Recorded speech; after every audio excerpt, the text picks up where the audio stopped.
That was you. Hey, who was that? Hey, can we find whoever that was, Joycey? Oh, you, Vinny? Was that you who locked that door? No, I was just wondering, do you get fined for being 10 minutes late? Yeah, well, you can add him. Andy, I should say. Good afternoon, everyone. Welcome to our pre-match press conference. We'll start off with Vinny from Sky. David, just wanted to start on the abuse suffered that's been highlighted, suffered by referees at the moment as well, particularly highlighted by what Michael Oliver's had to deal with on social media as well. Just wonder what responsibility is there for players, coaches, even the media as well, to set the right example. Well, it's a disgrace that any of the referees would come for any criticism, because they do an incredible job. I believe that we've got the best group of referees there is in Europe. I've always thought that. I've had a chance to work in Spain, and I still think that the referees over here are the best ones there is. And it's terrible that people would do that. But we're in a world, sadly, where whether it be referees or football managers or football players, it can happen. But I have to say that I think the referees, and Michael Oliver especially, has been an excellent referee over the years and still is. For yourselves, how do you weigh up the positivity of 2 wins on the bounce against the injuries suffered by Mangala and Dominic Calvert Lewin? Well, it's an incredible big blow to us, because to lose 2 players, but the one thing that did come out of it is we took 3 points out of the game, which was the real positive, from the game. But the blow was to lose the 2 players for quite a long period by the looks of it. But we have to go on, that's what happens. Football clubs do get injuries, and you have to find other ways of getting results and players stepping up and showing what they can do. Any clearer idea of a timescale for Dominic, and will Mangala go back or stay with you?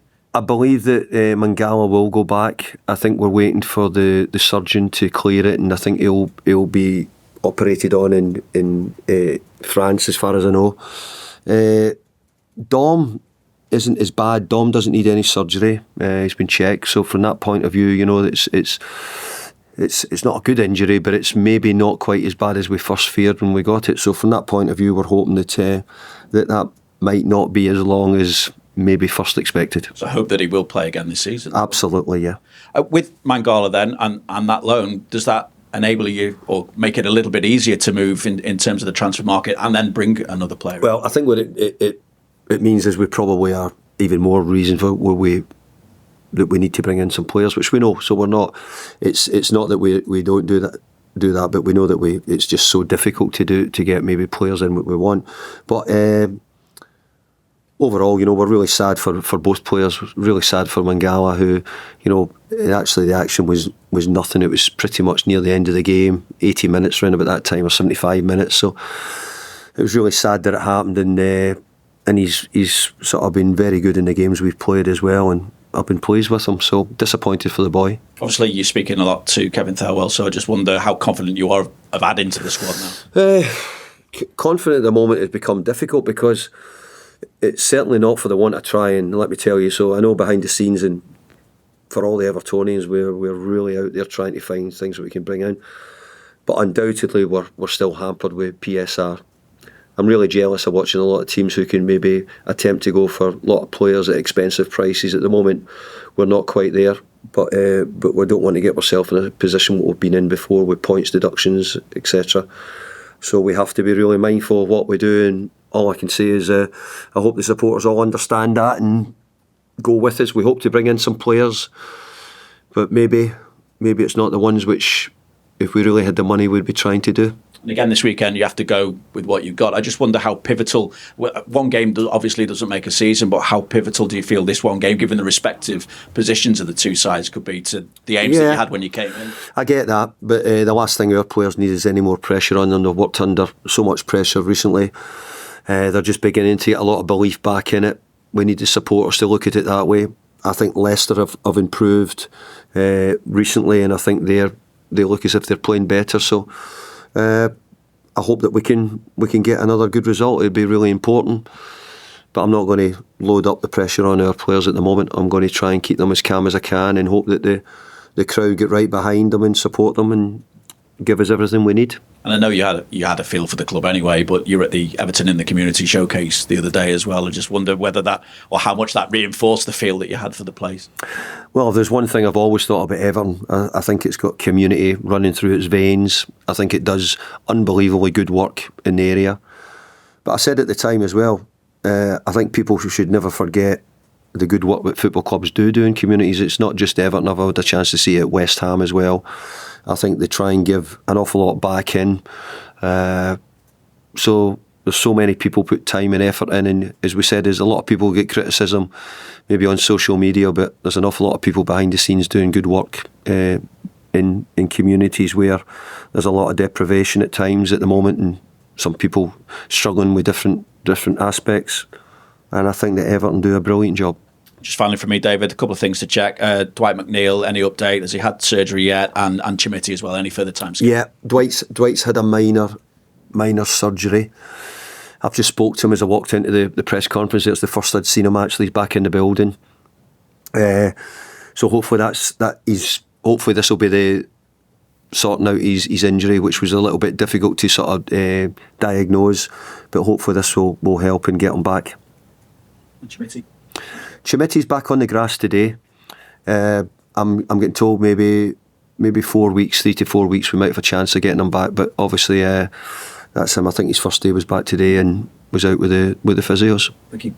Thanks, Vinny. We'll go to Ellen at Premier League Productions. Hi, David. You mentioned the pressure that the players were playing under, particularly around the start of the year and through the first half of the season. Lewin and Jai spoke this week about the impact that you've had since coming in, saying a lot has changed in a short space of time. Do you feel you've had to make big changes, particularly when it's come to instilling resilience and mentality in the squad? No, I think this squad have come through incredible times. If you look at the last couple of years regarding being at the wrong end of the table, I think that they've done great to make sure that they were a Premier League club. So I'm getting no doubt they've got that in them. I think the changes we're trying to make is, can we improve on different little bits, things which maybe they felt as if they've been missing themselves, the players. But I think the players deserve the credit. The players have really adapted very quickly. We've started to feel as if we might make a few more chances. Obviously, we're losing Dom at the moment, which is a blow to us. But I actually think that there's been a lot of positives.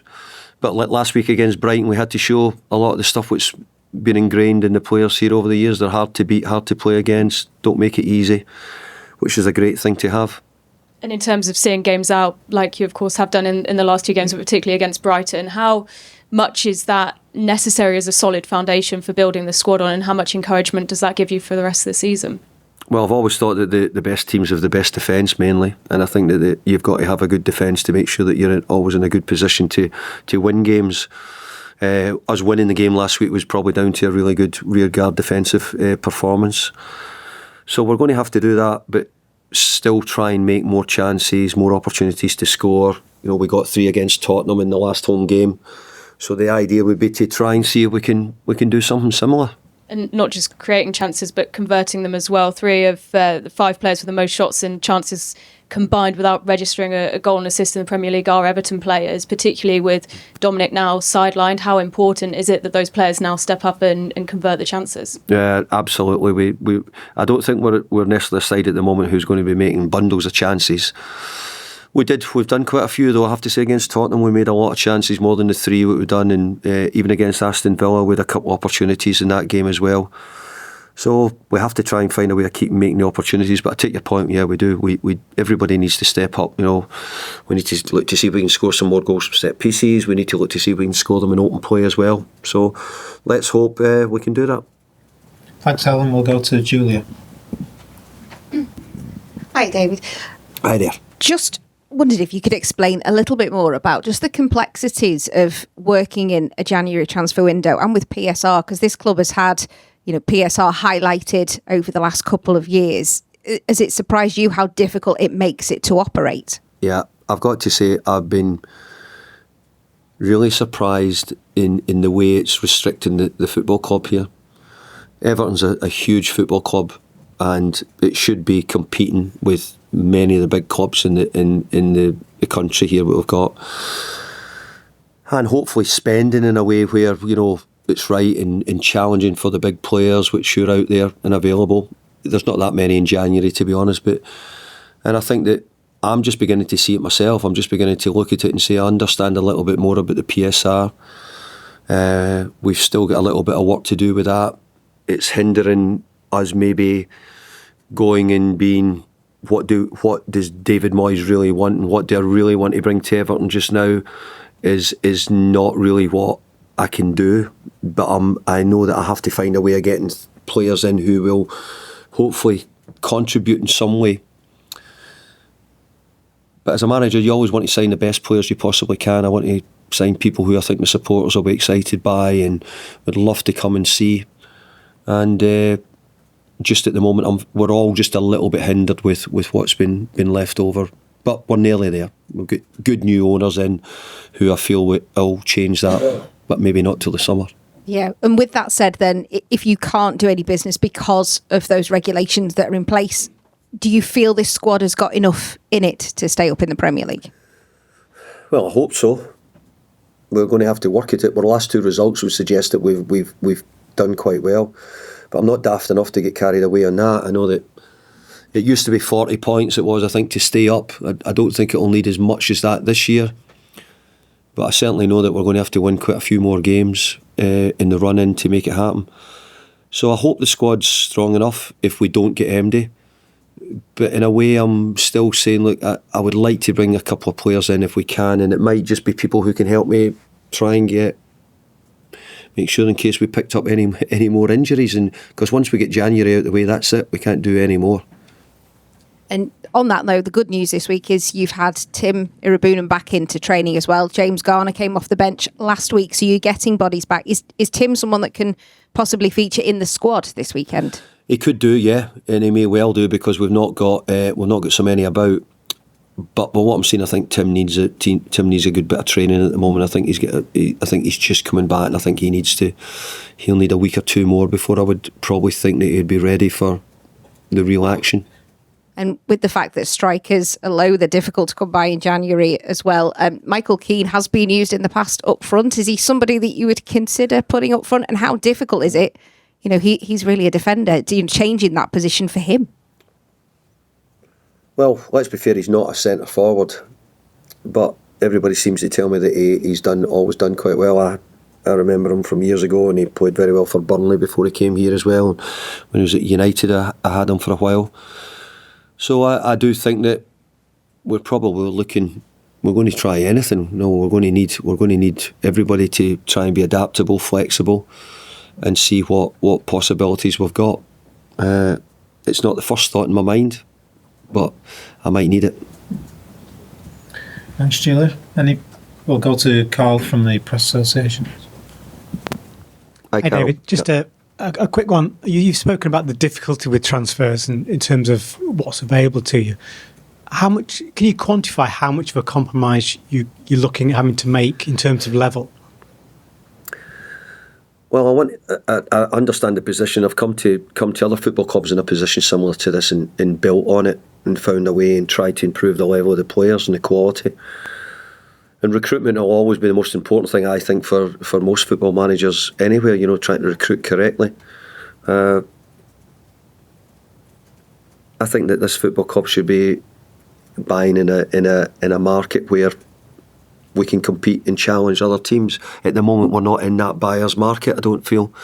I've got to say this market in general is a bad market, if we're being honest. What's happening, I think there's only been maybe 11 or 12 deals. Maybe there will be, maybe today it maybe change, but I think it's been a slow market. But I think overall I can see now why maybe the last few years at Everton it's been so difficult.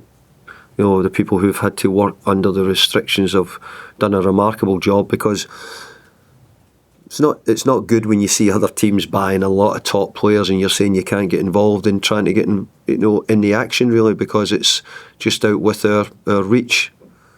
But I'm quite confident with the new owners coming in the summer and we get cleared off it, then we'll hopefully start to get a bit closer to being able to challenge. Is there any benefit in the short term to taking a gamble with a player who maybe you might not think would be good enough, or is it just a question? Well, that's it. That's it's really the question. I think that we may have to do that. We may have to take some players. No, but there again, you're saying, well, don't waste your money. So whatever you do could be right or wrong. Whatever you go, So it's easy when you're. It's not easy when you're asking the questions. I don't mean that, but it's easy. Whatever we do, if it doesn't work, you should say, well, they shouldn't have done it. They should have done the other. But when you're sitting in the position, you have to make a decision of one of them. You have to try and. My feeling is that we need to bring in some players and we need to probably add something to the squad rather than not. So my aim is in the next 2-3 days, whatever we've got left, is to try and make sure that we bring something else in. I hope that it will have an impact in the team if possible. Thanks, Carl. Any further questions in the open section before we move on? No? Okay, thank you. Thank you. Cheers, thank you. Thank you. Thank you very much. Good luck, mate. Cheers, Vinny. Catch you later.